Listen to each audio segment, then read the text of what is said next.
Agora o assunto é arquitetura. A primeira casa modernista do Brasil está em São Paulo e foi feita pelo ucraniano Grigori Varshavchik no final da década de 1920. A exposição em cartaz no Itaú Cultural, em parceria com o Museu Lazar Segal, chama a atenção para o trabalho do arquiteto e reacende o interesse pela casa, aberta ao público desde 2009.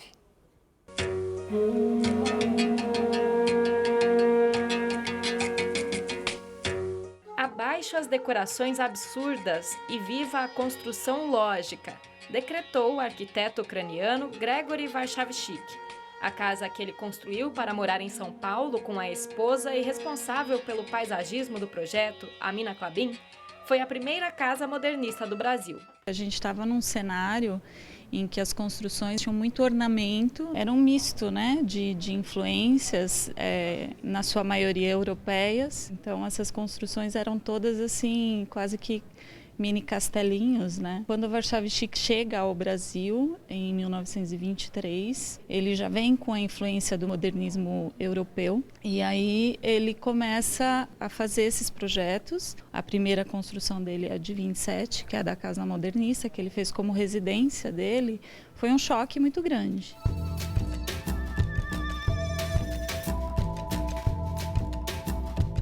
Uma ruptura gigantesca, porque era uma casa completamente limpa de todos esses ornamentos, um traço completamente diferente de tudo que poderia ser visto naquela ocasião. Inclusive, existia uma legislação para que você apresentasse determinados ornamentos. Para que ele pudesse ficar com essa construção legalizada, ele apresentou um projeto que trazia esses ornamentos.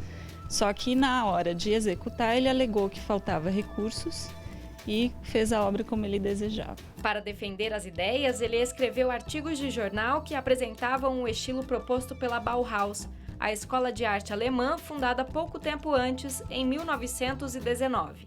Nem todos os elementos que definiam os projetos modernistas estavam aqui num primeiro momento. O concreto armado, por exemplo, não foi usado por falta de mão de obra qualificada e de indústria que fornecesse o material.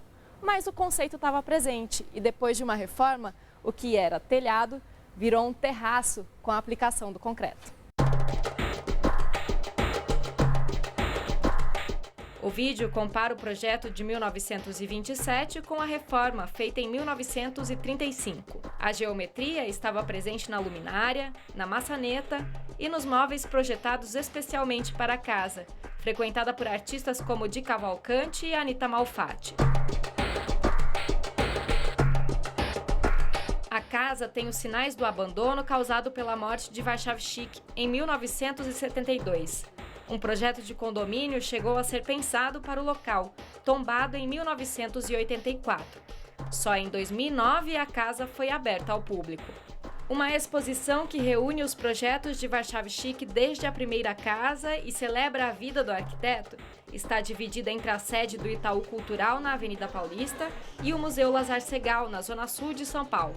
A relação entre o Grigori Varshavchik e o Lazar Segal era muito próxima, porque o Lazar era casado com a Geni, que era irmã da Mina, que era casada com o Varshavchik. Então eles eram concunhados, assim, eles eram muito, muito próximos mesmo. De 1928 a 32, a Geni e o Lazar moraram em Paris. E nesse período, o Varshavchik constrói não só as casas que tem aqui na frente do museu, que são as casas para aluguel, como também essas 3 casas, que existem alguns pedaços aqui, que foram adaptadas para virarem a casa realmente do Segal com a Geni. Então, quando eles voltam em 32, eles se mudam para uma casa moderna do Varshavchik. Tem um depoimento da Baby de Almeida, que era a mulher do Guilherme de Almeida, dizendo que foi o primeiro lugar em São Paulo onde ela viu xícara de vidro para servir café.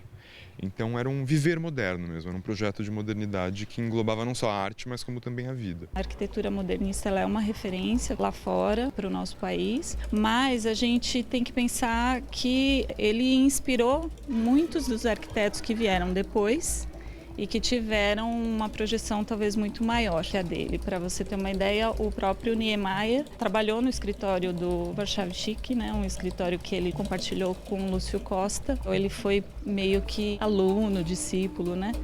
Só que ele estava inserido em outro contexto e a gente já passou a conhecê-lo mais do que o próprio Varshavchik, que foi uma de suas inspirações.